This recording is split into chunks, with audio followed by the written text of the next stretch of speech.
The bank is calling it, it was camouflaged, and these are very nice English words. All of us can pick it up from Mr. Biswajit Bhattacharya was recently in a library. I am sure he will have access to lovely dictionaries and anyone can come up with beautiful words.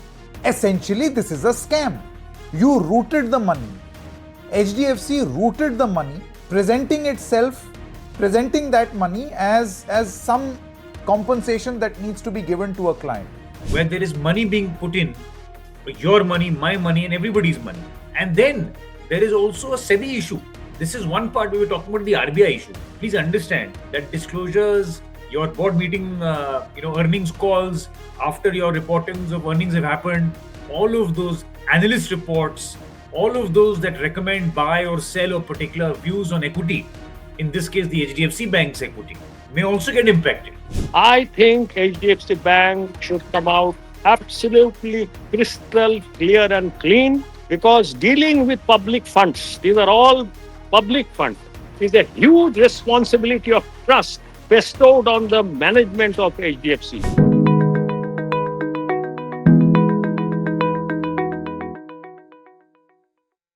Hello and welcome. You're watching me, Sanket Upadhyay, on the Federal. The show is called AI with Sanket. This is the AI of news, because news in India today requires not artificial but analytical intelligence.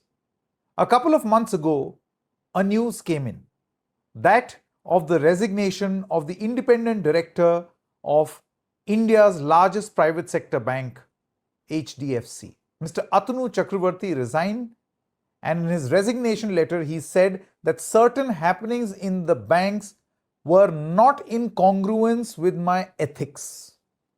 Not in congruence. And he resigned. He did not say anything else. The bank started carrying out a probe, and 2 months later, according to the Indian Express, an internal vigilance report, which is yet to be formally accepted by the bank, it found out that perhaps the bank was, and I'm using the exact words, camouflaging 45 crore rupees worth of money as a marketing spend. Whereas essentially what it was doing was offering a client differential interest rate. Let me make this simple for you so that you understand, because this affects you, me. This affects anyone who has an account in HDFC Bank. So when you go to the bank will tell you that no, you see, we can't offer you differential interest rates. So if the interest rate is 4%, it will remain 4% for all. There is an RBI rule that you cannot have differential interest rates, otherwise it will be a free for all. The bank will start favoring someone else, someone they feel is a bigger, better client. This is essentially called differential interest rates. That the RBI stops. Along came in a huge client for HDFC called MSRDC, Maharashtra State Road Development Corporation. HDFC Bank thought, wow, 25,000 crores worth of an account. According to this Indian Express report, MSRDC said that I need around 6.01% of interest rate. HDFC couldn't pay that much. Why? Because there is an RBI guideline that you can't go beyond 3.5%. So they internally raised it to 4.5% and decided to pay the remainder or the difference in the form of a marketing budget, where they will pretend as if they have sponsored a road safety campaign by MSRDC and give them 45 crore rupees. There are allegations of fake invoices used. Obviously, these invoices are fake because there was no campaign to begin with. Now, this payment that has been made is your money, my money, all the people who have deposited their money. And don't think that just because HDFC Bank calls it camouflage, then this is a less of a problem. In the real world, if you were to do this, you would be called a scamster. So has HDFC Bank and its senior management willfully committed a scam with your money, with my money? And is this just the tip of the iceberg? If there is a serious and detailed investigation, Could more skeletons tumble out of the closet? Could this figure be 100, 400, 500, even 1,000 crores? How do we know this? Will silence that HDFC Bank has chosen right now only lead to greater trust deficit between its 12 crore customers and this big bank, which is India's largest private sector bank? We discuss. Okay, joining us right now is Mr. Biswajit Bhattacharya, former Additional Solicitor General and Senior Advocate of the Supreme Court. We also have Nasser Salim, Managing Partner at Flex Capital, private banker, entrepreneur, Ex-Citi. Thank you very much to the two of you. Mr. Bhattacharya, I want to come to you first. When a bank as big, when a bank which is called a DSIB bank, a systematically important bank in the scheme of things of the country, the number one private bank of the country, is under investigation, and newspaper reports suggest that the investigation talks of perhaps differential interest rates and money spinning, routing money through some other scheme and providing it to certain clients. Now, obviously, this is the consumer's money, the customer's money, right? It has about 12 crore customers. Mr. Biswajit Bhattacharya, do you feel that the country at least deserves a bank as huge as this to come out and explain under what circumstances did it do what it did? Absolutely. Banking in India is the largest instrument for country's socio-economic development.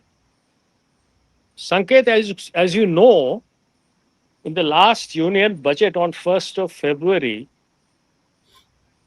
the Honorable Finance Minister projected a nominal GDP of 393 trillion rupees. And it may surprise your viewers to know that the banking business in India itself is well above that. And HDFC Bank is the largest private bank. The country has a lot of hopes on banks like HDFC Bank. They should lead by example. On banks like HDFC Bank and other large national instruments lie the future hopes of economic development and social justice of this great country. So they should come out clean. I mean, what the public domain reflects from various reports with the resignation of Chairman Mr. Atanu Chakraborty, and subsequently, a lot of reports have been coming. This 45 crores of, sort of return, ostensibly, reflected in the books of accounts in mode and manner which is a subject matter of investigation. I think HDFC Bank should come out absolutely crystal clear and clean, because dealing with public funds, these are all public funds, is a huge responsibility of trust bestowed on the management of HDFC. They should come out absolutely clean. There should not be even an iota of compromise on that.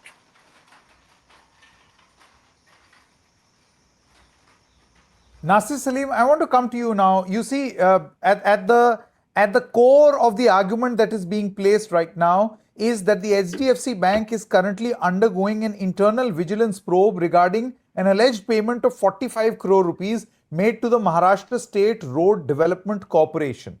Now, the reason why HDFC did this is because in order to secure a client which may get 25,000 crore rupees, which is a very lucrative thing for a bank, the client allegedly asked for 6.01% interest rate. The bank could not have given an interest rate beyond 3.5. So first they went above the norm and gave 4.5 officially, and then they allegedly routed 45 crore rupees as a road safety campaign, which later it turned out that there was no such road safety campaign. Now, we can call it, the bank is calling it, it was camouflaged, and these are very nice English words. All of us can pick it up from Mr. Biswajit Bhattacharya, was recently in a library. I am sure he will have access to lovely dictionaries, and anyone can come up with beautiful words. Essentially, this is a scam. You routed the money. HDFC routed the money, presenting that money as some compensation that needs to be given to a client, whereas technically they could not have. And if this is something that we have found out, don't you think this is the tip of the iceberg? And why does this become important, Nasser Saab? This is the money of 12 crore customers of HDFC. Good evening, Sanket, and to all your viewers. Thank you so much for having me back on your shows. Very, very important. I think you're right. There's no point using, flowery language. If proven, obviously, since it is a matter of still ongoing investigation, and, I've been a part of a compliance investigative team at a very large multinational bank, so I can tell you, if proven, it is a very, very serious compliance issue. In my opinion, it touches four major points, right? Number one, Sanketji, it is a regulatory breach. RBI rules requires uniform deposit rates, while banks do compete. I can tell you this for CASA and fixed deposits that we, when we run as branch managers and as regional heads for branches, it is purely competitive. But this obviously what has happened here suggests that it's a huge regulatory breach. Any workaround evasion on such grounds leads to a regulatory evasion in itself, which is a big challenge. Number two, I think the other very 2-3 key important points, Sanketji, is accounting and disclosure integrity. Categorizing payouts, as you rightly mentioned, is marketing spends instead of interest is a big issue again on account of disclosures, just pure integrity, Sanketji. If intentional misrepresentation in financial statements can lead to a major issue both on reputation of the bank, and SEBI disclosures also comes in there. I think the other quick one is obviously this seems to be a governance failure. The allegations are suggesting that there was no legal compliance vetting before this was done. Board level also awareness, as per the report claims, is that there has been a failure as far as the boards are concerned. Please do note that this is a very large listed entity. There are lots of monies invested apart from in deposits of clients. There's also the other part, Sanketji, which is it is a listed space. It actually is an integral script in the index that India represents also. Right, so there's a lot of equity money which is also lying invested in this with HDFC as a bank, and obviously then there is audit internal control breakdown, which seems very evident here. Duplicate invoices, they've raised. We've heard of under invoicing and over invoicing. Here they've raised duplicate invoices, which pertains to weak documentation. And then I must tell you, being a former banker myself, there is something called an internal audit. RBI comes in later within the system of the bank. There is something called an internal audit. And that rating has also become unsatisfactory in this case. So a combined issue of all of these, Sanketji, proves to be a systematic governance risk, and it's not a one-off error. So it's a combination of all these that has happened, which has led to this investigation now.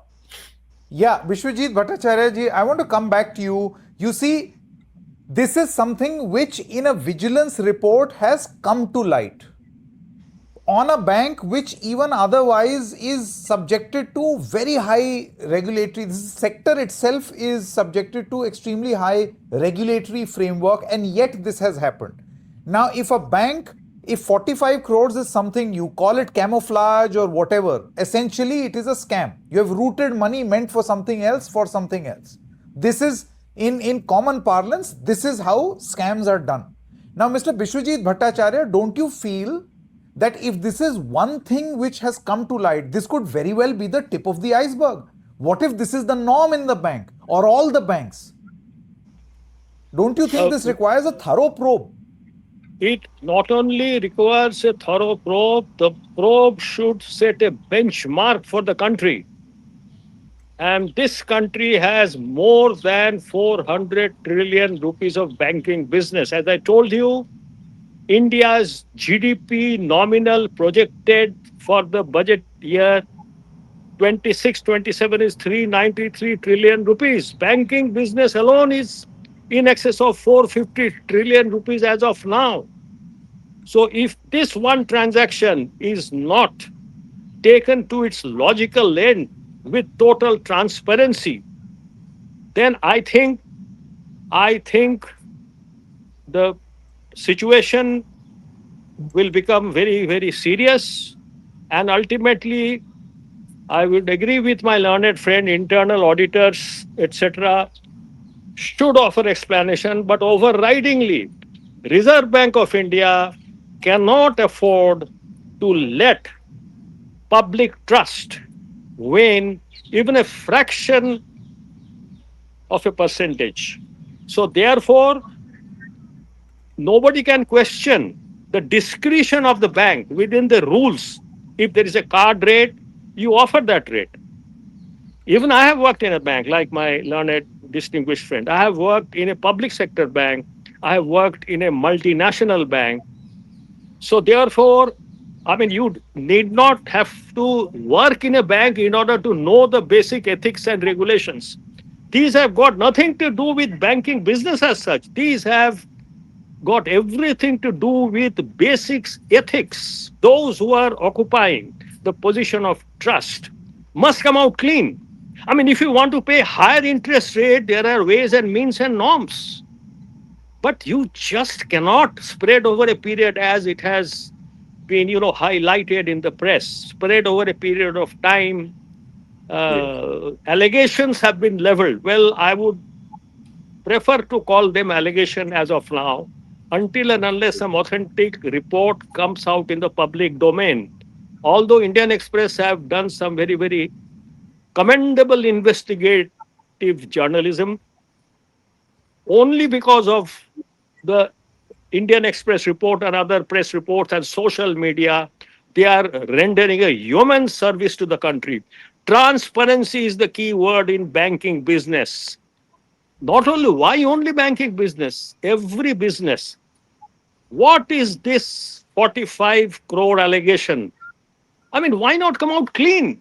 You want to pay somebody more, do it. There are ways and means of helping a customer by going out of the way. That is where the instinct of a commercial interest of a banker has to harmonize with transparency and legal compliance. So I would respectfully agree with both of you that this is a matter which requires complete transparency.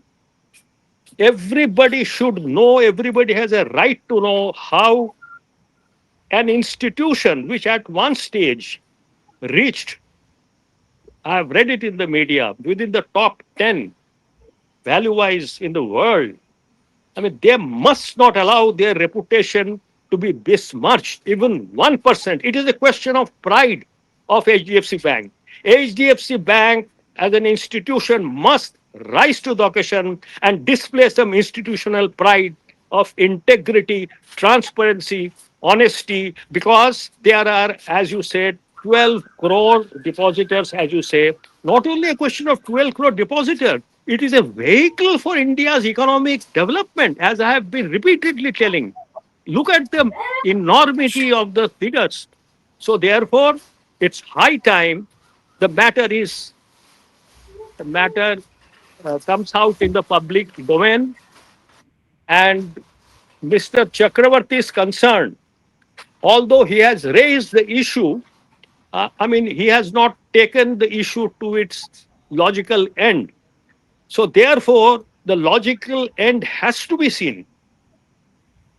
Otherwise, if there is even 1% distrust in the banking sector, that the accounting is not being kept appropriately, it is a question of accounting. I mean, how do you account for it? It has to be totally transparent. So, therefore, I would submit that, and I am hopeful that with Reserve Bank of India at the helm, HDFC Bank will also cooperate with the regulator themselves. It is not a question of individual issue, it is a question of institutional integrity. That has to be upheld at whatever cost. No, I agree with you. And the custodian of their reputation is they themselves. It's not customers who are going to be the custodians of their reputation. You really want people to believe that you are a bank of utmost integrity. Live up to that reputation. This, Absolutely, by the way, what absolutely. Indian Express reported, Mr. Biswajit Bhattacharya, what the Indian Express reported was part of the internal investigation of HDFC only. Obviously, if that report is accepted, then one would expect heads will roll, the CEO's position will become untenable if that report is accepted. But my point, larger point here was, Mr. Biswajit Bhattacharya, this is what has come to light in an initial probe. Obviously, we all know there will be attempts to brush this under the carpet, manage the image, get the share value up again, create value.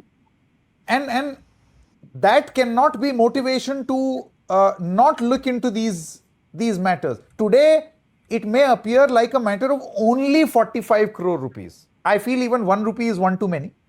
But it is not only 45 crores. My fear is that if this was such a common practice of offering discretionary interest rates and then coming up allegedly with these dubious means, what if they're doing it with others as well? And the scam is way bigger than just 45 crores. Absolutely, I agree entirely with you, because even Mr. Atanu Chakraborty, in his resignation letter in March, he has mentioned certain practices which have been happening in the last 2 years, he mentioned. So, therefore, since the chairman of the bank, a very distinguished civil servant of 1985 batch, he was Secretary, Department of Economic Affairs. So, therefore, when the bank chairman raises such a concern that it has some practices have been going on, and the matter is still in the realm of speculation, beliefs, views, feelings, suspicions, surmises, conjectures, speculations, probabilities, this must be scotched and it must be made transparent. Yes, I believe, Mr. Biswajit Bhattacharya, you have to leave. So I'm going to let you go. Thank you so much for your Thank you. inputs. Nasir Sahab, I want to know from you the following. Question on Atanu Chakraborty. Right? It's all very nice to right now write a letter that certain things that were happening were not in congruence with my ethics.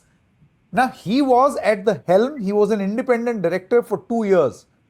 All that we are learning about this MSRDC case is the same period when Mr. Atanu Chakraborty was the director.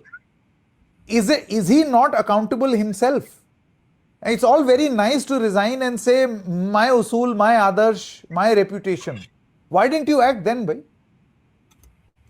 Sanketji, there is something, it's a very valid point, but I must tell you, at least in some of the multinational banks that I'm aware of and I've also worked in, there is something called the whistleblower policy.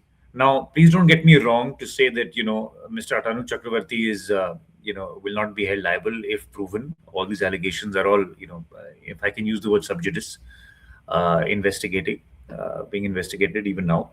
But there is something called the whistleblower policy, which has its own, conditions.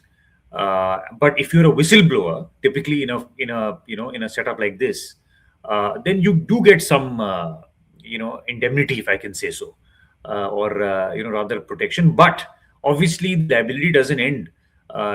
He would have been part of those board meetings. As I told you, this seems to be not a balance sheet crisis, Sanketji. This is a crisis of corporate governance failure, right, at multiple levels. But one thing we must talk about, right, clearly, is that, look, today it was not the RBI who conducted this audit and came up and said that, listen, boss, you guys have failed. Let's give it to HDFC's core audit group, which did this. There was also a whistleblower in this case, which is Mr. Atanu Chakraborty. I want to ask through you a question to the entire, all your viewers and to all of you, and including me. What if Atanu Chakraborty had not said this? Would this have been detected at this stage? Today, the question that is being asked, Sanket ji, is it's you're right. It's whether it's 1 rupee or 45 crores, ethically it is incorrect. But what if this volume had become larger and had continued to be so, and 45 had become 450 crores? Then it would have become a huge. But Nasser sir, crisis. why are you Even if assuming that it is 4,500 not 450 crores? Why are you assuming that it may not be bigger than what has come to light? No, fair enough. So that's a very valid point. What we are saying so far, and I use the word investigation as of now, since the report is still to be presented to its final closure and it is investigating, we are assuming that today all that has been said and by the independent audit team by HDFC is that it is 45 crores, and they've also cited evidence to say that look, they were over invoicing. I was reading the report some time back where it said that a 9 crore bill has been passed, and it was actually much lower, right? So they've done some detailed investigation. Yeah. So the Indian Express report, Nasser Saab, the Indian Express report says that of the 45 crore rupees that were passed over a period of 2 financial years. Yeah. Yes. Out of that, there was invoicing which was done. Of the 45 crores, 9 crore worth of invoices had the same picture or the same documented which was attached. Right. Essentially, it was copy and paste of 9 crore rupees worth of invoices. Correct. This is a scam. So it's got copy you and can paste. call it camouflage. Yes, it is absolutely. If a common man does this, it will be called a scam. He'll be called a scamster. Absolutely. There is no denying that it is definitely, scamming the system. You have, as I told you, there are regulatory risks. There have been, done in this. It is a breach of contract, breach of trust, and it's failed at multiple levels. I told you, I mentioned all of those at the beginning of the show to say that there has been multiple failures. And obviously today, the bigger question is not, this 45 crore. The bigger question today is, Sanketji, that how safe are our regulatory systems for banks, where there is money being put in, your money, my money, and everybody's money. And then there is also a SEBI issue. This is one part we were talking about, the RBI issue.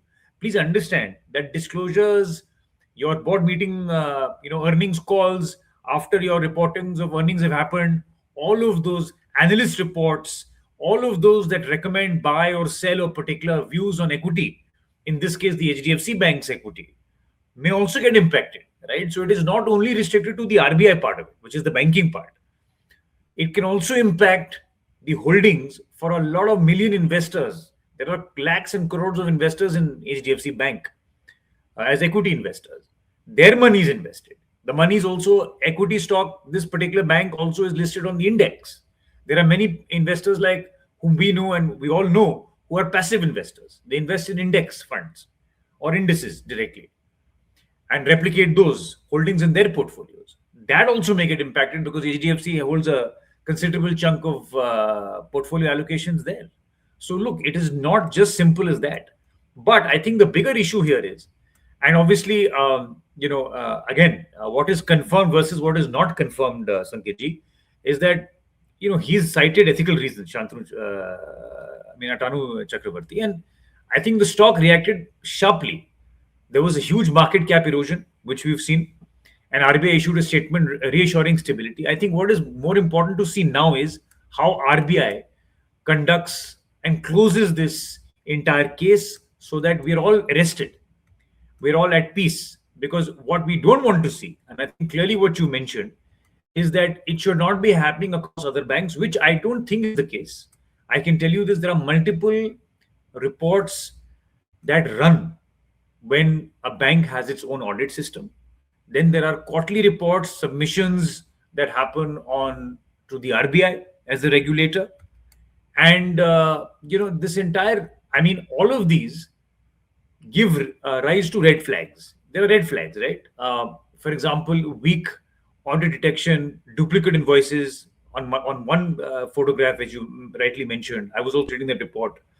use of marketing budgets as flexible payout channels, lack of compliance, legal review, verbal agreements, bypassing documentation. So some of these issues, they are red flagged and they will come up. So it is not to say that it will not be ever caught, because there are internal systems and external systems that will catch these.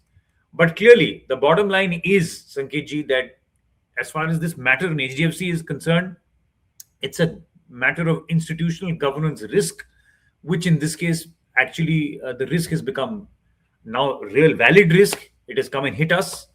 And obviously, the current reality is that it is a credible but unproven allegation stage. The largest risk today that HDFC carries is its reputational and trust based, which is not immediately, which cannot be resolved immediately. It can only happen over the years. And once we have a clear, transparent, evidence backed report which is made public, both by Absolutely. HDFC And by RBI. my heart only bleeds. My heart only and only beats and bleeds not for the profits of HDFC or for the regulator, RBI, rules, order. No. It is only and only for the customer, the end user, Yes. the consumer, the people who have their accounts in this bank, the people who have their life's earnings in this bank. We all know the heavy taxes that they have paid, the efforts that they have gone, the way they have toiled to earn this money. And when a bank allegedly swings that money, camouflages it, scams it to giving it to someone else, then there is a trust deficit. So it's only and only out of interest for those 12 crore customers of HDFC, which is the common man, people like you and me. Nasser Saab.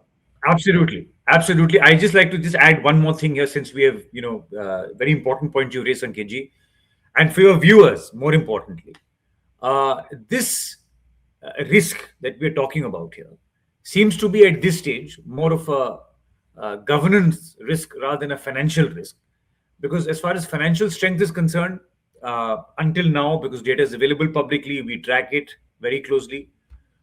It is still very, very strong. So financial strength of HDFC Bank is still very strong. I can say this on record. No solvency, no liquidity issue.